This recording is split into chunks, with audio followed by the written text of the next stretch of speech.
अवधूत चिंतन श्री गुरुदेव दत्त. 3 मार्चला होळी आणि चंद्रग्रहण.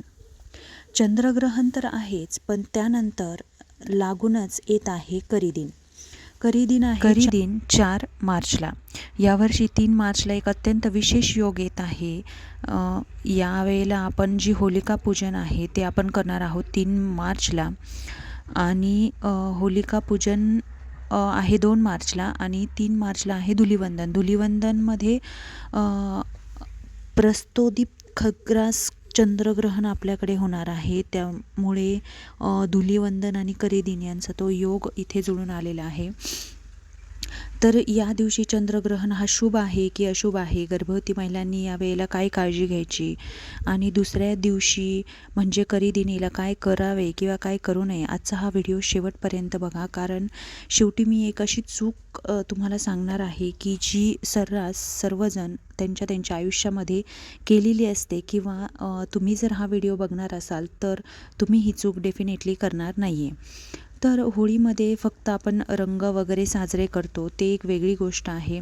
परंपरेगत आपण जे सणवार साजरे करतो ते तर आहेच, पण या 2026मध्ये काय अशा गोष्टी आहेत होळीच्या, त्यानंतर धुलिवंदन आणि करीदिन या 3 दिवस सलग जे आहे त्यामध्ये आपण कुठल्या गोष्टी पाळायला पाहिजे हे आपण या व्हिडिओमध्ये बघणार आहोत.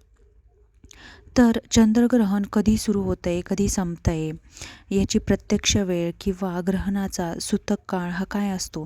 तर मूळतः मला तुम्हाला सांगायला आवडेल की ग्रहणाचा सूतक काळ हा म्हणजे तुम्ही ग्रहण कधीपासून पाळायचं हा टाईम जो आहे तो तुम्ही 9 तास अगोदर जो वेळ तुम्हाला कॅलेंडरमध्ये दिला आहे त्यापेक्षाही 9 तास अगोदर तुम्ही सुरुवात करायची आहे. आणि चंद्रग्रहणामध्ये जास्ती करून तुम्ही म्हणजे जे काही अन्न शिजवलेलं आहे त्यामध्ये जर शिजवून ठेवलेलं असेल तर तुम्ही त्यामध्ये तुळशीची पानं घाला. त्यानंतर आपलं पीठ असतं, तेल, त्यानंतर दूध किंवा इतर आपले जे लोणचं किंवा तूप आपण बनवून ठेवलेलं असतं तर त्यामध्ये तुम्ही तुळशीचे पात्र घालायचं आहे. त्यामुळे ग्रहणाचा जो दोष असतो तो तिथे लागत नाही आणि ते अन्न तुम्ही खाऊ शकता.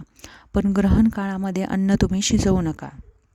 दुसरं म्हणजे ग्रहण काळामध्ये झोप घेऊ नका. कारण जास्ती करून लोक दुपारी किंवा संध्याकाळच्या वेळेलाही झोपतात. तर अशा वेळेला कृपा करून झोपू नका, कारण त्याचे दुष्परिणाम तुम्हाला या व्हिडिओमध्ये मी सांगणारच आहेत. तर देवपूजा मूळतः जी आपण सकाळी करतो ती तर होऊन गेलेली असते, पण देवपूजा किंवा हे जे आपण नामस्मरण किंवा मंत्रोपचार हे जे आपण म्हणतो ते ह्या ग्रहण काळामध्ये खूप आपण आवर्जून केलं पाहिजे. स्वामी महाराजांच्या देवळात तुम्ही जाऊ नये सहसा, कारण जर तुमच्या घरापासून जवळच असेल तर तुम्ही जाऊ शकता, पण घरापासून जर तुम्हाला प्रवास करून जायचं असेल तर तुम्ही मंदिरात जाऊ नका. तुमच्या घरास जे काही स्वामी महाराजांची मूर्ती किंवा फोटो आहे त्या फोटोसमोर बसून तुम्ही ओम श्री स्वामी समर्थाय नमः, ओम श्री स्वामी समर्थाय नमः असा 108 वेळेला जप घ्या. त्यानंतर या चंद्रग्रहणाचा जो कालावधी आहे यामध्ये तुम्ही कुठलंही अन्न ग्रहण करू नका, झोप घेऊ नका आणि मूळतः तुम्हाला ही जी सेवा आहे ती करायची आहे. मंत्रजप मी जो तुम्हाला आत्ता सांगितला आहे त्याचा 108 वेळा तो मंत्रजप तुम्हाला करायचा आहे. आता ही झाली सेवा. आता आपण बघूया की गर्भवती महिलांनी काय काळजी घ्यायची. तर सर्वात महत्त्वाचा प्रश्न किंवा सर्वात जास्त जो विचारला जाणारा प्रश्न माझ्या कमेंटमध्ये मला नेहमी असतो की ताई, ग्रहणामध्ये गर्भवती महिलांनी कशी काळजी घ्यायची. तर परंपरेनुसार माझी आजीही मला सांगायची किंवा मीही जेव्हा प्रेग्नेंट होते तेव्हा हीच काळजी घेतली होती की मी घराच्या बाहेर पडलेले नव्हते किंवा धारदार वस्तू मी वापरल्या नव्हत्या, की कारण महिलांचं नेहमी किचनमध्ये काम येतं, तर सुरी किंवा विळी आपण जी वापरतो ती वापरायची नाही आहे. किंवा शिवणकाम देखील मी केलेलं नव्हतं. माझी आजी खूप रागवायची असं काही केलं तर. आणि झोपूनही राहिलेले नव्हते. मी जेवढा आहे तेवढा वेळ बसून स्वामीनामाचाच जप केलेला होता. आणि ज्या कोणी गर्भवती महिला आहेत त्यांनी ह्या 4 गोष्टी नक्की पाळा की त्या बाहेर पडू नका. जर तुम्ही जॉबला असाल तर ऑफिस ते घर एवढंच तुम्ही प्रवास करा, इतरत्र प्रवास करू नका. धारदार वस्तू तुम्ही वापरू नका, शिवणकाम करू नका किंवा झोपूनही राहू नका. आणि आता ह्या झाल्या कुठल्या गोष्टी करायच्या नाही आहेत, पण प्रामुख्याने गर्भवती महिलांनी कुठली गोष्ट प्रामुख्याने करावी तर ती आहे रामरक्षा. तर रामरक्षाचं पठण तुम्ही करू शकता किंवा स्वामींचं नामस्मरण तुम्ही करू शकता. शांतपणे मेडिटेशन करा. पोटावरती तुळशीचं पान ठेवा किंवा पोटावरती हात ठेवून तुम्ही रामरक्षा म्हणू शकता किंवा ओम श्री स्वामी समर्थाय नमः, ओम श्री स्वामी समर्थाय नमः असा जपही तुम्ही करू शकता. तर हे श्रद्धेनुसार हे सर्व नियम श्रद्धेवरतीच आधारित आहे. वैज्ञानिकदृष्ट्या आपण फारसं काही घाबरण्याचं कारण नाही आहे, पण मला असं वाटतं की जे परंपरेगत चालत आलेल्या ह्या गोष्टी आहेत त्या आपण नक्कीच पाळायला पाहिजे. त्याने आपल्याला आपल्या मनातही दुसरे काही वाईट विचार येत नाही. गर्भातील बाळाला आणि आईच्या भावनांना आपण सकारात्मकता त्या सर्व सेवेतून मिळते किंवा आपण कुठलीही वाईट गोष्ट किंवा कुठलेही असे नियमांच्या विरुद्ध वागलेलं नाही हे आईच्या मनात त्यावेळेला राहत नाही. त्यामुळे तिच्या मनात जी सकारात्मकता येते ती तिच्या बाळापर्यंत नक्की पोहोचते. तर हे झालं गर्भवती महिलांच्या बाबतीत. आणि आपण आता पुढे बघूया. दुसऱ्या दिवशी जे येत आहेत करीदिन. करीदिन म्हणजे होळीच्या दुसऱ्या दिवशी म्हणजे धुलिवंदनच्या दुसऱ्या दिवशी काही ठिकाणी त्याला करीदिन म्हणतात किंवा आमच्याकडे त्याला कर म्हणतात महाराष्ट्रात. हा दिवस शुद्धीकरणाचा प्रामुख्याने मानला जातो.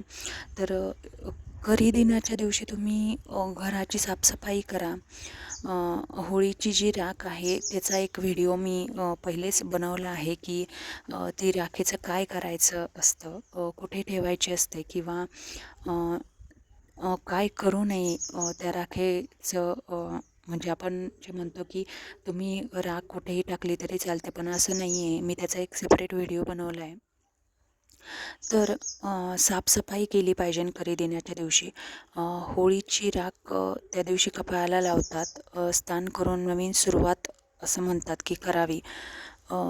करीच्या दिवशी तुम्ही मुळतः मांसाहार टाळा, कारण मांसाहार करू नये असं म्हणतात करीच्या दिवशी.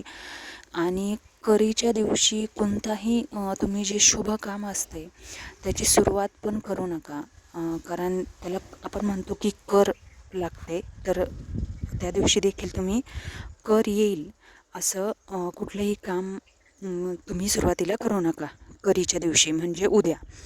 तर हा दिन तसं पाहायला गेलं तर करी दिन म्हणूनच ओळखला जातो. तर होळीची जी आग असते त्याला आपण आपला राग किंवा मत्सर किंवा अहंकार इथे आपण नकारात्मकता या अग्नीत सर्व अर्पण केली पाहिजे. चंद्रग्रहण काय सांगते किंवा अंधार कायमचा नसतो. तर स्वामी भक्तांनो, आपण जे सण साजरे करतो ते आपण सर्व मनापासून आणि श्रद्धेने केले पाहिजे. कुठलीही अंधश्रद्धा पसरवण्याचं इथे काहीही कार्य आपण करू नये किंवा श्रद्धा ठेवणे आणि विवेकही ठेवणे गरजेचे असते. गर्भवती महिलांनी कुठल्याही प्रकारची भीती बाळगू नये. फक्त शांत राहा, नामस्मरण करा. तेच तुमच्या बाळापर्यंत तुमचे तुम्ही जे विचार करतायत ते तुमच्या बाळापर्यंत पोहोचतात. त्यामुळे शांत राहून नामस्मरण करणं हाच एक मोठा उद्देश असतो. हा व्हिडिओ जर तुम्हाला थोडा जरी उपयुक्त वाटला असेल तर नक्कीच तुमच्या कुटुंबातील ज्या कोणी गर्भवती महिला आहे किंवा जे कोणी शुभ कार्य करणार आहे त्यांच्यापर्यंत नक्की पाठवा. या व्हिडिओला लाईक, शेअर आणि सबस्क्राईब नक्की करा. सेवा करा आणि सेवेकरी व्हा. तोपर्यंत श्री स्वामी समर्थ. जय जय स्वामी समर्थ. धन्यवाद.